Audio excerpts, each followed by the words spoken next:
So I was talking to this client today, and he's building his business for about a year or so, almost a year, maybe 10 months, 9 months, something like that.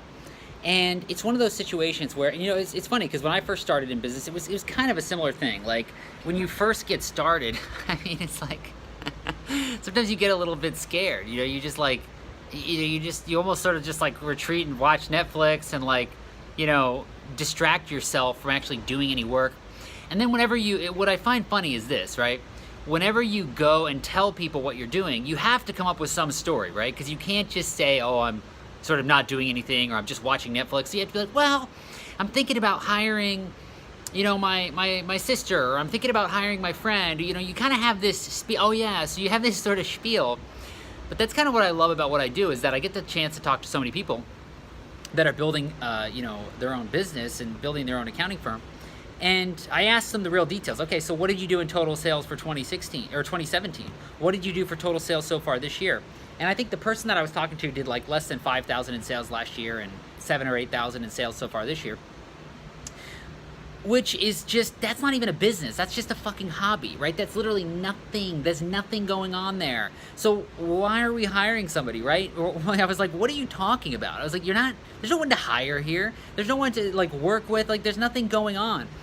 And it's one of those situations where when you first start in business, that's the moment right there this is a kid who's going to be successful in the long run, for sure. Definitely going to be successful in the long run.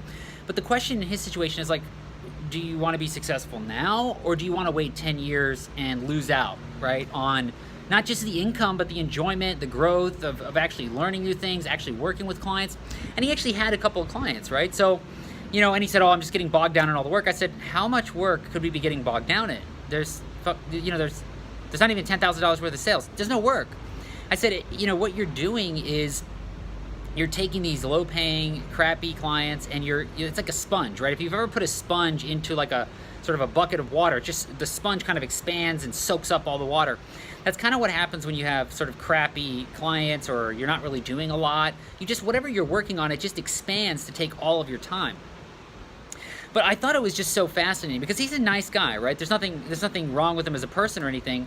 But I remember back when I was first starting out in business, where it's just like literally, I would just tell myself all these things. Oh, I'm trying to do this, I'm trying to do that, and I would come up with this crazy fake story. But the reality of it is, I was just being sort of a wuss. I was just being a wuss. Whenever you're first getting started in business, whether you're doing accounting or really anything at all, that first client, that first thing that you do, it's literally all about sales in the very, very early stages. Now, later you have to hire other people. You have to be great at hiring. You have to be great at actually delivering the services for the clients. You might have to be great at marketing and lead generation. You might have to be great at buying another business, looking at the financials, doing due diligence because you're going to merge and everything. So there's so many things you have to learn to become great at. But in the beginning, when you don't have a business, you don't have any experience, literally the only thing that matters is, okay, what is happening today? How many potential clients am I talking to? How many people did I reach out to? And if you're not just reaching out to people and talking to people and seeing if you can work with them and asking them for money, that thing is going to fail. That thing is going to fail. And I'm not even kidding. Like that guy, 10 months. I mean, in 10 months in your first year, so many people do over 100,000 in sales in their first year. We have people do more than that, 200,000 in sales in their first year. So it's so possible to do that. But what I figured it out is like, it's not like this person didn't have the knowledge, right? It's not like he didn't know what he was doing. He was just scared. He was just scared and making all sorts of excuses, family excuses, focus excuses, client excuses. But when you really dig into all those excuses, right? Because whenever you talk to friends and everything, sometimes people say, oh, yeah, your mom's sick, or, oh, that's great, you're trying to hire somebody, or, oh, yeah, those clients can be very demanding, and I hear Jimmy's got a plumbing business, and, well, Jimmy's not doing too well either. Most people don't dig in with you. But what I love about what I do is when I actually talk to someone, I always, even from the time I was a kid, I only like to have, like, real conversations. I didn't like to talk about, like the weather, the Kardashians, or something like that. So I always ask the real details. What are the sales? What are the profits? How many clients? What the heck is going on? And pretty clearly you can start to see that people are just lying. They're lying about how effective they are.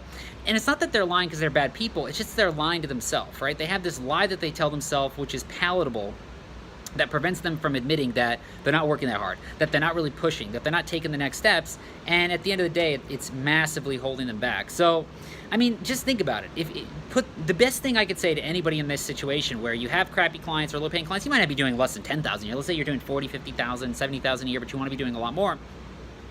Just put it down on paper. Look, you should be able to make $250,000 to $300,000 a year if you have the right clients and you're effectively working on your time, you're working on sales and marketing. $250,000 to $300,000 a year without hiring one employee if you're doing an accounting business, and really any business, okay?